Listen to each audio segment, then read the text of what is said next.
ಏನು SSS ಮಂದಿರದಲ್ಲಿ ಈ ಆಂಜನೇಯ ವಿಗ್ರಹಕ್ಕೆ 22ನೇ ತಾರೀಕು ನಾವು ಮಾಲಾರ್ಪಣೆ ಮಾಡಬೇಕೆಂದ್ಬಿಟ್ಟು ಎಲ್ಲ ನಮ್ಮ ಯುವ ಮಿತ್ರರು ಹಮ್ಮಿಕೊಂಡಿದ್ದೇವೆ.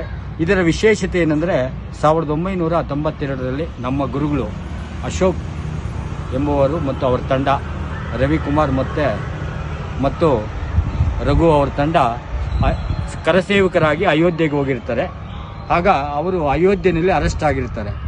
ತದನಂತರ ಅಲ್ಲಿ ಅರೆಸ್ಟ್ ಆಗಿ ಬಂದ ಮೇಲೆ ಇಲ್ಲಿಗೆ ಚಿಕ್ಕಬಳ್ಳಾಪುರಕ್ಕೆ ಬಂದ ಮೇಲೆ ಇಲ್ಲಿ ನಾವೊಂದು ಆಂಜನೇಯ ವಿಗ್ರಹ ಮಾಡಬೇಕಂದ್ಬಿಟ್ಟು ಎಲ್ಲ ಯುವಕರನ್ನು ನಾವೆಲ್ಲ ಅವ್ರ ಶಿಷ್ಯರು ನಮ್ಮನ್ನ ಎಲ್ಲ ಯುವಕರನ್ನ ಕರೆಸಿ ಒಂದು ಮೀಟಿಂಗ್ ಮಾಡಿ ಅವತ್ತಿನ ದಿವಸ ಸುಮಾರು ಒಂದು 2 ವರ್ಷಗಳಲ್ಲಿ ಈ ಒಂದು ಆಂಜನೇಯ ವಿಗ್ರಹವನ್ನು ಪ್ರತಿಷ್ಠಾಪನೆ ಮಾಡ್ತಾರೆ.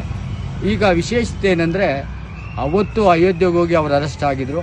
ಅದರ ಒಂದು ವಿಶೇಷತೆಯಲ್ಲಿ 22ನೇ ತಾರೀಕು ಈ ರಾಮ ಮಂದಿರ ಪ್ರತಿಷ್ಠಾಪನೆ ಆಗ್ತಾ ಇರೋ ಒಂದು ಪ್ರಯುಕ್ತ ಈ ಒಂದು ಆಂಜನೇಯ ವಿಗ್ರಹಕ್ಕೆ ಮಾಲಾರ್ಪಣೆ ಮಾಡಬೇಕಂದ್ಬಿಟ್ಟು ನಾವೆಲ್ಲ ಸ್ನೇಹಿತರು ಹಮ್ಮಿಕೊಂಡಿದ್ದೇವೆ. ಹಾಗಾಗಿ ಜಾತ್ಯತೀತವಾಗಿ ಎಲ್ಲ ಪಕ್ಷಾತೀತವಾಗಿ ಎಲ್ಲರೂ ಭಾಗವಹಿಸಿ ಈ ಕಾರ್ಯಕ್ರಮವನ್ನು ಯಶಸ್ವಿಗೊಳಿಸಬೇಕಂದ್ಬಿಟ್ಟು ನಾನು ಎಲ್ಲರಲ್ಲಿ ಮನವಿ ಮಾಡಿಕೊಳ್ಳುತ್ತೇನೆ.